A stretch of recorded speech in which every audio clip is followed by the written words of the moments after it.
Dear viewers, आज के lecture में हम बात करेंगे टाइपोग्राफी के बारे में, यानी टेक्स्ट एंड टू टेक्स्ट के बारे में बात करेंगे। जैसे कि आपको स्क्रीन पे नज़र आ रहा है कि मैंने यहाँ पे टेक्स्ट राइट किया हुआ है और उसी टेक्स्ट के अंदर मज़ीद और टेक्स्ट मैंने यहाँ पे ऐड किया हुआ है। तो ये वाला इफेक्ट हम कैसे क्रिएट करेंगे, आज के लेक्चर में हम ये सीखने जा रहे हैं कि कोरल ड्रा के अंदर टाइपोग्राफी या टेक्स्ट इनसाइड टेक्स्ट हम किस तरह से बना सकते हैं। तो सबसे पहला काम हम क्या करते हैं कि इस डाटा को मैं यहाँ से डिलीट कर देता हूँ और उसके बाद शिफ्ट F4 प्रेस कर रहा हूँ ताकि पेज को मुकम्मल हम देख सकें। फिर उसके बाद आपने टूल बॉक्स पे आना है और यहाँ पे हम क्लिक करेंगे टेक्स्ट टूल के ऊपर, या कीबोर्ड से F8 भी प्रेस कर सकते हैं। आपने टेक्स्ट टूल पे क्लिक करना है, यहाँ पे क्लिक करते हैं और उसके बाद आप अपना वो लेटर टाइप करेंगे जिसके अंदर आप टेक्स्ट को ऐड करना चाहते हैं। जिस तरह मैं यहाँ पे इसमें टाइप कर रहा हूँ FCA, और उसके बाद मैंने यहाँ पे क्लिक करना है पिक टूल के ऊपर। फिर उसके बाद कोई भी बोल्ड फॉन्ट मैंने अप्लाई करना है ताकि ज़्यादा से ज़्यादा टेक्स्ट को हम यहाँ पे शो करवा सकें। तो मैंने बोल्ड इफेक्ट यहाँ पे बोल्ड फॉन्ट मैंने ये वाला सेलेक्ट किया, इसका फॉन्ट साइज़ में बड़ा कर रहा हूँ और उसके बाद कीबोर्ड से मैंने कंट्रोल Q प्रेस कर लिया, या फिर राइट क्लिक करते हैं और कन्वर्ट टू कर्व पे हम क्लिक करेंगे। उसके बाद फिर आपने क्या करना है, इसको यहाँ से हम नो फिल करेंगे और उसके बाद किसी भी कलर के ऊपर राइट क्लिक करेंगे। इस तरह से आपके पास ये इफेक्ट क्रिएट हो जाएगा। इसी को हम सेलेक्ट करके राइट क्लिक करके इसकी कॉपी क्रिएट कर लेंगे और फिर हम यहाँ पे क्लिक करते हैं। इसके अंदर आपने वाइट कलर को फिल करना है और वाइट कलर फिल करने के बाद फिर हम यहाँ पे इसमें आते हैं टेक्स्ट टूल के ऊपर, दोबारा पेज पे क्लिक करते हैं और यहाँ पे या तो आप पैराग्राफ टाइप करें जो आप इन लेटर्स के अंदर फिट करना चाहते हैं, या फिर आपको एक आध वर्ड भी लिख सकते हैं। जैसे मैंने यहाँ पे टाइप कर लिया फाल्कन। इस तरह से टेक्स्ट लिखने के बाद आपने इसको ऐसे रिसाइज कर लेना है और रिसाइज करने के बाद F2 प्रेस करते हैं और उसके बाद आप चाहें तो इसको बोल्ड भी कर सकते हैं। तो इस तरह से हमने इसको रिसाइज करना है। कंट्रोल के साथ राइट क्लिक करके आपने ऐसे कॉपी बना लेनी है थोड़े से फासले से ऐसे।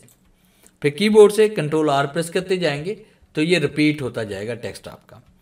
उसके फिर हमने इसको ऐसे सेलेक्ट करना है, इसको यहाँ से हम रिसाइज करते हैं और कंट्रोल के साथ राइट क्लिक करके आपने इसकी कॉपी ऐसे क्रिएट कर लेनी है। फिर तमाम टेक्स्ट को हमने सेलेक्ट करना है, कंट्रोल के साथ इस तरह से राइट क्लिक करेंगे और कीबोर्ड से कंट्रोल R प्रेस करते जाएंगे ताकि इसकी कॉपीज़ हम क्रिएट कर सकते हैं और एक पैराग्राफ की शक्ल में हमने इसको इस तरह से रिपीट कर लेना है। फिर इसके बाद आपने तमाम टेक्स्ट को सिलेक्ट करना है। इसको आप थोड़ा सा आप चाहें तो इसे रिसाइज भी कर सकते हैं। तमाम ऑब्जेक्ट्स को आपने ऐसे सेलेक्ट करना है, कीबोर्ड से कंट्रोल G प्रेस कर लें और फिर उसके बाद आपने यहाँ पर क्लिक करते हुए इसको इस तरह से रिसाइज करना है और रिसाइज करने के बाद फिर आपने इसी के ऊपर आपने इसको एडजस्ट करना है क्लिक करके। जैसे हम यहाँ पे क्लिक करते हैं इस तरह से आपने इसको एडजस्ट करना है और उसके बाद आप यहाँ पे क्लिक करके इसको थोड़ा सा और इसमें इसका साइज का बढ़ा देंगे इस तरह से और कीबोर्ड से शिफ्ट F4 प्रेस करते हैं ताकि मुकम्मल टेक्स्ट आपको यहाँ पे नज़र आए। और फिर उसके बाद हमने लास्ट में क्या करना है कि हमने इसको पावर क्लिप करना है। अब पावर क्लिप हमने कैसे करना है, इसी टेक्स्ट को उठाकर हम एक साइड पर कर लेते हैं। अब यही टेक्स्ट हम इसके अंदर पावर क्लिप करना चाहते हैं तो उसके लिए हम यहाँ पे राइट क्लिक करेंगे और फिर उसके बाद पावर क्लिप पे क्लिक करेंगे। अगर पावर क्लिप आपके पास यहाँ पे राइट क्लिक पे नहीं आ रहा तो आपने यहाँ पे क्लिक करना है ऑब्जेक्ट के ऊपर, पावर क्लिप पे आएंगे, प्लेस इनसाइड फ्रेम पे क्लिक करेंगे और यहाँ पे क्लिक करेंगे। जैसे क्लिक करते हैं तो टेक्स्ट इसके अंदर ऐड हो जाता है।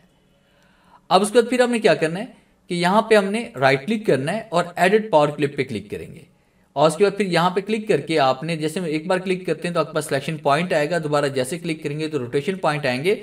यहाँ पे क्लिक करके शिफ्ट के साथ आपने इसको इस तरह से आपने रोटेट करना है और इसका साइज भी थोड़ा सा आपने बढ़ा देना है ताकि रोटेशन में हमें ये सारा टेक्स्ट यहाँ पे नजर आए। फिर इसके बाद आप फिनिश पे क्लिक करते हैं तो कुछ टेक्स्ट आपको इस तरह से नजर आएगा। अब उसके बाद आपने यहाँ पे राइट क्लिक करके इसकी आउटलाइन को रिमूव कर देना है।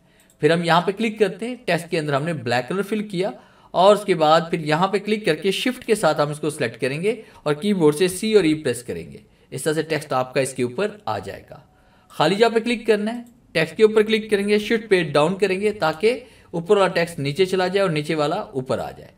फिर उसके बाद आपने क्या किया, यहाँ पे आपने लेफ्ट या राइट एरो प्रेस करना है। जो ऊपर वाला टेक्स्ट है जो हमने नीचे अप्लाई किया हुआ था जिसमें ब्लैक कलर फिल किया था वो कुछ इस तरह से आपको नजर आ रहा है। अब उसके फिर आपने क्या करना है, यहाँ पे हमने इसको फेथरिंग अप्लाई करना है, इसको ब्लर करना है। तो ब्लर करने के लिए आपने इफेक्ट पे आना है, फिर इसके बाद ब्लर पे क्लिक करेंगे, गैसिन ब्लर पे क्लिक करेंगे, कुछ इस तरह से आपको ये इफेक्ट नजर आएगा। तो आप इसका साइज कम भी कर सकते हैं, उसका साइज आप बढ़ा भी सकते हैं। ओके क्लिक करते, right and left arrow press करते हैं, कुछ इस तरह से आपको ये शेड नजर आएगा। तमाम ऑब्जेक्ट्स को सिलेक्ट करना है, कीबोर्ड से कंट्रोल G प्रेस करेंगे, ग्रुप हो जाएगा और फिर P का बटन प्रेस करेंगे, ये सेंटर में आ जाएगा